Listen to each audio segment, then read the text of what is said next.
From the moment I saw the font change in the opening credits, I knew to lower my expectations for the rest of the movie because that ain't Halloween. It's actually supposed to be like Season of the Witch, saying, like, kind of subtly that this is going to be a different Halloween movie, so don't expect little Mikey Mike going yee yee yee shing, you know. Warning, this video includes spoilers for the Halloween movies. If you haven't seen them, you'll find them somewhere. They're like on 17 different streaming services right now. Anyways, enjoy! Hello there. So, it's been a hot minute since my last video, so sorry about that. But today I finally manned up the courage to go out and find something new to talk about. And would you look at that? I found it.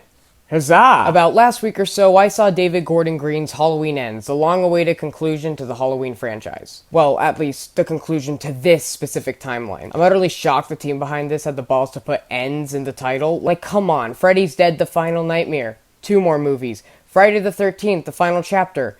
7 more movies. Hell, even in this franchise, Michael's died like 6 times! At the end of Halloween 2, multiple times during 4 through 6, the end of H2O, the one with Busta Rhymes. Trick or treat! Rob Zombie's movies don't count. Technically, at the end of Halloween 2018, the original Halloween was supposed to only be 1 movie. Huh. And they still put ends. Anyway, going into this film, I was completely aware of the terrible reception it received in the week or so leading up to its release, but from what I've learned from prior Halloween films, Halloween Kills, you can't really trust anybody's opinion but your own. Well, you'd have to see it first to have an opinion, you know what I mean. Then, I saw it. And they were not wrong, per se, but they also weren't right? I don't know, the whole ordeal reminds me a lot of... Okay, now I'm gonna get a little controversial here, and I don't want any arguments in the comments. It reminds me a lot of... The Last Jedi. Oh my god! So the 2 things everyone is losing their minds over are Michael being a weak-ass, old-ass, burnt-ass little biscuit, and the writer's mind-blowing devotion to Corey Cunningham, played by Rowan Campbell. And honestly, I agree with their points. Halloween Ends, the epic conclusion to Laurie and Michael's multi-decade battle, shouldn't devote nearly 4/5 of its runtime to a guy who accidentally murked a kid 3 years ago. However, the general expression of these points is either over-the-top, nearly exhausting hatred, or...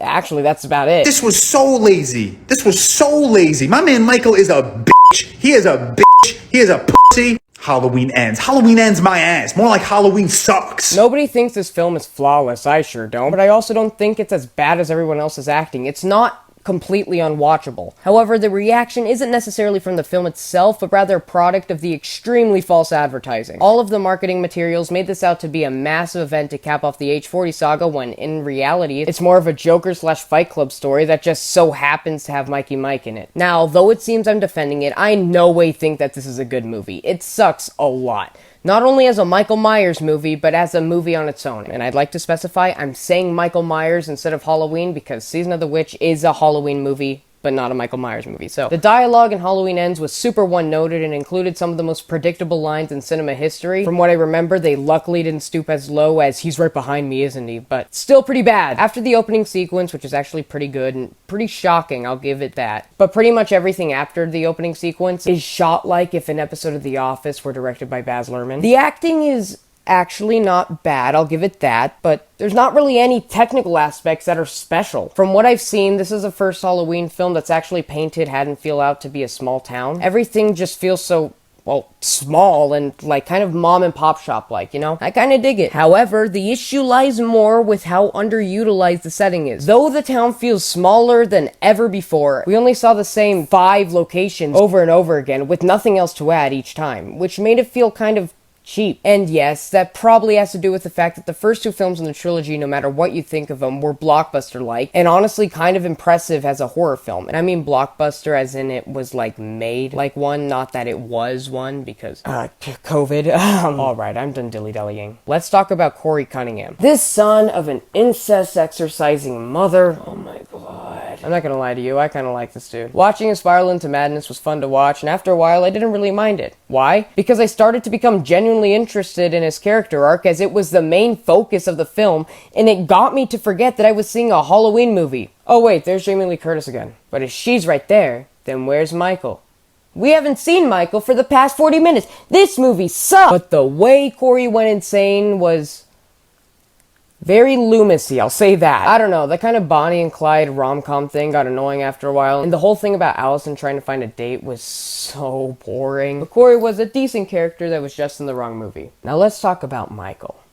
What a this abominable man, this badass, this powerhouse has now become such a synonym for cat. He's pathetic. At one point, he goes all Phantom of the Opera on your ass, lures Corey into his sewer compound with his eyes? What? The funky Batman and Robin fight was cussing ridiculous. I loved it. Jamie Lee Curtis as Laurie Strode was amazing, as always, but did nothing special in this one. Well, nothing that I can note off the top of my head, but she will forever remain the #1 final girl when she is the main character of the movie. Speaking of final girl, the biggest issue with Halloween Ends is that it forgets that it's the finale to the Halloween franchise. If you couldn't pick up on what I was trying to say, those words are key, because this is a Halloween movie that is the finale for something entitled Ends and advertised to be the final showdown between two of the most iconic horror characters known to date. We shouldn't be focused on an entirely new character that's had nothing to do with the previous two films whatsoever. Not only does it not lessen, but completely diminish any sort of tension spat out by the previous two, it completely forgets its main draw by having the massive showdown be 5 minutes long. I don't mind the Corey story, but it should have been a one-off like Season of the Witch, not the primary focus of the grand finale. They could have just placed this film in between Kills and Ends and have the ending of this lead into Halloween Ends. I mean, I understand their intention with the marketing. Are people gonna see this if Michael's not in it? Probably not. But that doesn't mean you shoehorn a potentially great, but more importantly, brand new storyline into the final showdown. You can't just do that. That's not how you end a franchise. That's not how this works. Sorry, I got a little passionate there. Imagine if, let's say, Avengers Endgame focused on the biker kid who rode past Scott Lang. What if 2/5 of Avengers Endgame, the epic finale to the Infinity Saga, focused on a relationship between that kid and how about Ant-Man's daughter, Cassie? Still completely unnecessary, but Cassie's somewhat important, so I guess it wouldn't take away too much from the film, I guess, but we still got 3/5 to focus on the main Avengers plotline. But what if we made Cassie one of the two main characters? Oh, and what about focusing on that bike kid slowly becoming a superhero, only to die realizing that this kid was just a bait and switch for the past 2 hours, leading into the final act, the final battle, the thing you've paid for. But there's no wait, because you didn't just spend the last 2 hours with the Avengers. You've been spending it with this kid. Now, the idea of a kid completely separate from the Avengers gaining powers during the 5-year time jump isn't necessarily a terrible one. However, Avengers Endgame wouldn't be as remarkable and important of a film if this were the case. Now that I think about it, let's hop forward to later in 2019 with Star Wars Episode 9, The Rise of Skywalker, a film very similar to Halloween Ends. In The Last Jedi, they murk Snoke, who they were kind of building up to be the main villain of this trilogy. So what do?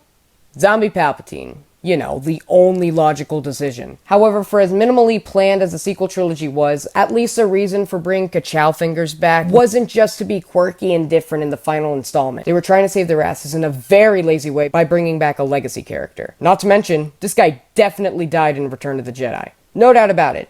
But, you know, somehow Palpatine returned. Wait. Legacy characters. Lazy writing.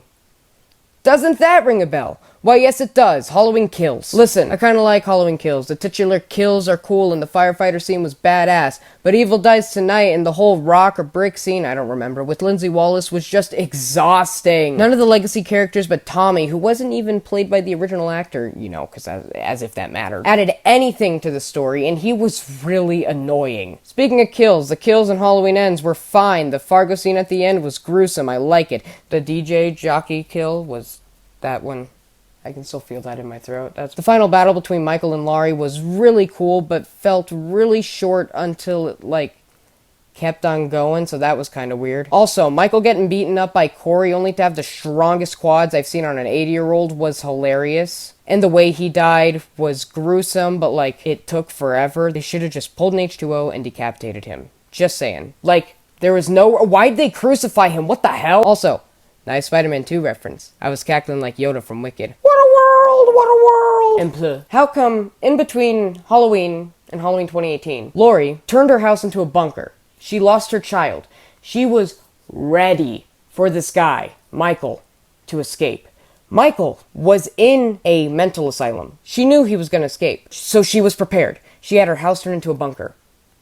For 40 years, and in this one, 4 years after he killed her daughter, her son-in-law, and plenty of other people, over like 30 people in one night, she just stays in the town and trying to live a normal life when he's still out there. Come, like, are you serious? What? Anyways, that's about it. That's my opinion on Halloween Ends. If you don't know my rating system, I don't even have to say it because it doesn't even apply to this. I'm gonna give Halloween Ends a 4 out of 10, 4.5,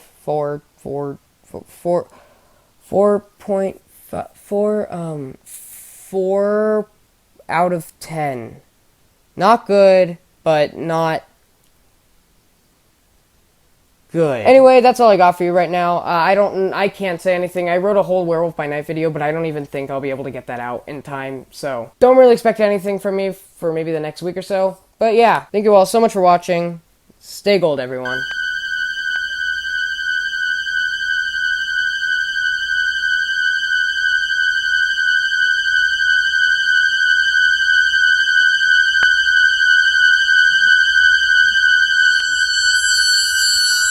Were they really expecting us to feel bad for a guy who got bullied by band kids? Are you kidding me?